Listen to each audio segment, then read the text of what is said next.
as a boy with the world at his feet, end up becoming a man who is drowning. In part 2 of this series, we are pulling back the curtain on Justin Bieber. If you're coming to this series, maybe you've seen documentaries about Justin. You know about his rise to fame. There's no way you miss the headlines on the him, Hailey, Selena love triangle. I'm really gonna work on not being redundant about any of that, and we're gonna focus on the psychology. The child star engineered for perfection, the addict hidden in a mansion, and the broken child at the center of one of the most toxic love stories of our generation. If you think Hailey was just the problem, you aren't looking deep enough. So to understand Justin, we have to go back to how he was discovered, because he actually wasn't just discovered, he was engineered. He was discovered by Scooter Braun, and he was literally a music prodigy. He could play every musical instrument as a kid. He had the voice of an angel. I talked about in my Hailey series some of the blueprints that she got as she maneuvered through life. So let's talk about the early blueprints that Justin would have gotten through growing up in this fame. Number 1, let's talk about why being a child star fucks a child up, because we've seen it from all of them. Lindsay Lohan, Amanda Bynes, Aaron Carter, Jeanette McCurdy, Kim Richards, the list goes on. And part of the reason why this happens is because when a kid is loved for their performance instead of their personhood, something fractures. Early fame doesn't grow you up, it traps you at the exact moment you lost control of your life. Early fame interrupts identity formation. Your worth becomes your brand before you even know who you are. And in Justin's case, like a lot of these child stars, they come from an already broken family. So before he was famous, Justin was already fractured. Justin was born to a single teenage mom. She herself has talked about being a survivor of sexual abuse and physical abuse, struggling with her own substance abuse issues. This woman had a lot of adversity. Their family case is incredible, if not a miracle. But just because Justin became this big star does not mean he was not unaffected. And this is important because it has led him to his attachment style that he has, which if people were smarter, they would see his disorganized attachment and his addiction at the center of this toxic love triangle, instead of focusing on, oh, Hailey stalked Justin and Selena and Justin liked Selena's photo and all of that shit. Because not only was Justin raised by a single teenage mother, he was also abandoned by his father, who only reappeared when Justin started becoming famous. So imagine what that also does to you. You are worthless unless you perform. So when we also dive into this and we say, why doesn't Justin just leave? He made billions, he could be fine, he could go move on an island and never be seen again. He has been taught that his self-worth is linked to how he performed. And guess what? Abandonment wounds don't heal with fame. A child who grows up performing for love becomes the adult who is terrified if they stop performing, they will lose love, and terrified that they will be abandoned all over again. And this is a huge motivator I see while analyzing all of Justin's actions is fear and also shame. And fear and shame is what led to Justin's addiction and his attachment and his toxic behaviors that he has inside of relationships. So much of Justin's behaviors is just escapism. When we see those clips of him at Coachella and he's all zonked out and people are like, what's going on with Justin? He's escaping. When you are carrying pain that you are never taught to deal with, you don't just sit in it, you run. And when running isn't fast enough, you numb. Weed, pills, sex, chaos, performing, fame, cheating. You're always looking at the wrong thing when it comes to Justin. Oh, he's out. He's a father. How dare he? Justin isn't partying for fun. He is self-medicating, which yes, is deeply concerning when you have a child, but everyone is still looking at the wrong thing. Justin himself is self-medicating his own wounded inner child that he does not know how to save, that he was never taught how to save. And Justin not only has the trauma of just early childhood fame, his dad abandoning him, being raised by a mom doing her best but had her own issues, he was also exposed to the darkness of Hollywood. I won't skirt around it because I think it's important. There have been rumors about him possibly being sexually assaulted, sexually abused by Diddy, by Usher. We don't know for sure because Justin has not came out and said it. He has alluded to though is that he has been hurt inside of Hollywood, that he hopes he can protect other people, that he's been a mentor to. We don't actually fully know how deep the trauma goes with Justin and Diddy, but we don't even need the full story to understand Justin's wounds and the psychology that develops, because these themes are the same. What we do know is that Justin was exposed to an adult world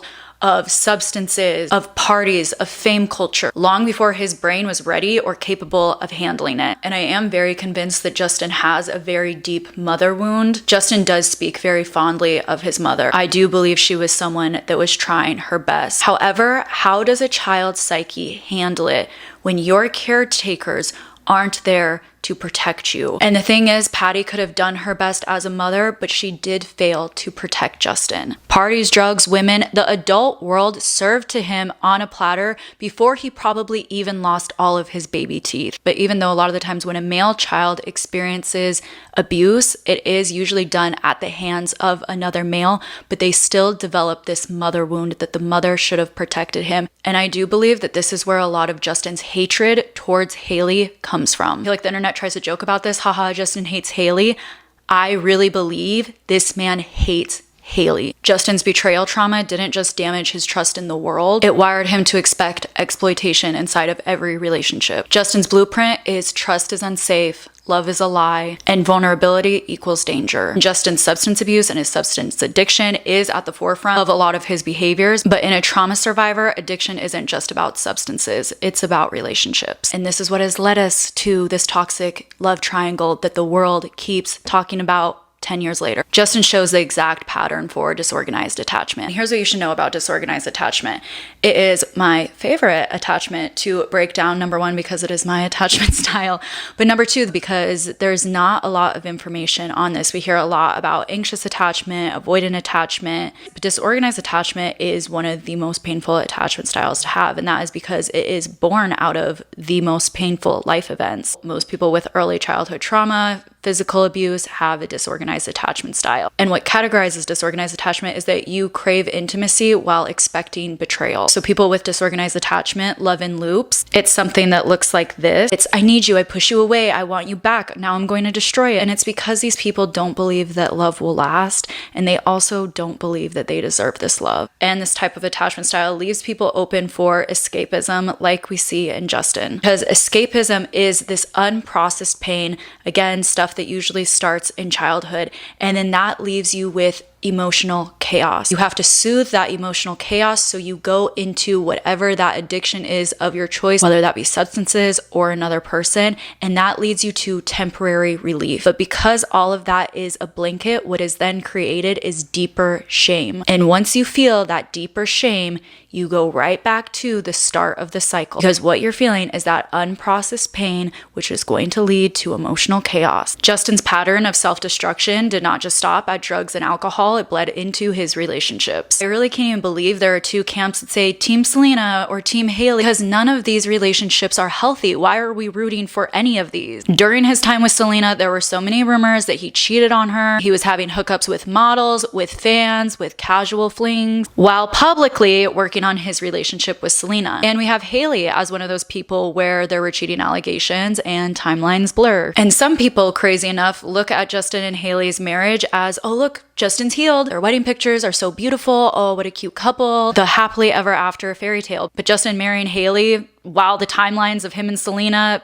crossed, while it was 3 months later after him and Selena actually broke up, was not proof that Hailey healed him. It was proof that he needed a caretaker. I said in my Hailey video that I actually think Justin and Hailey will be together for a long time, but for all of the wrong reasons. It's not because they're deeply in love, because this relationship is healthy, or because either of them are happy. It's because their toxic cycles match the other one's toxic cycle. They're getting their needs met of their sickest selves. I know there's supposed to be that Hailey is absolutely obsessed with Justin. She's so in love with him. I don't even know if she's in love with him. She manages him. He is a way to soothe her codependency. She absorbs his meltdowns. She protects his image. She enables him to stay stuck without facing himself. This is why of all relationships we shouldn't romanticize. It is both Justin's relationship with Selena and Justin's relationship with Hailey. It should not be Team Selena or Team Hailey. There really is no prize won here. It's literally three people caught in a toxic cycle and using each other to soothe those wounds. People want to make it, oh, poor Justin, he's a prisoner. He actually loves Selena, but he just couldn't make it work. Justin also wants to be with Hailey because she enables him. Addicts don't stay with people who challenge them to grow. They stay with the people who let them be broken without judgment.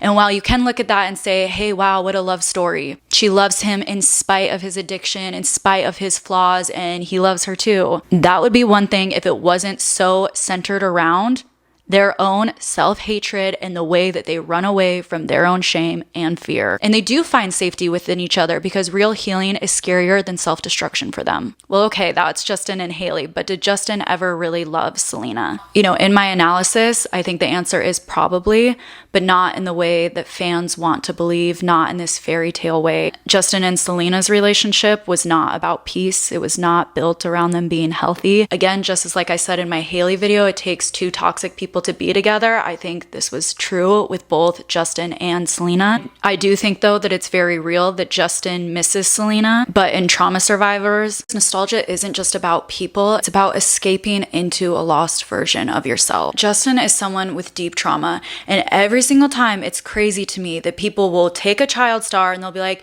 how did we get here? I can't even understand. You guys, Justin Bieber is not a mystery. He is the inevitable outcome of deep, untreated trauma. So every time people ask, how did we get here? I wonder, how did you expect anything else?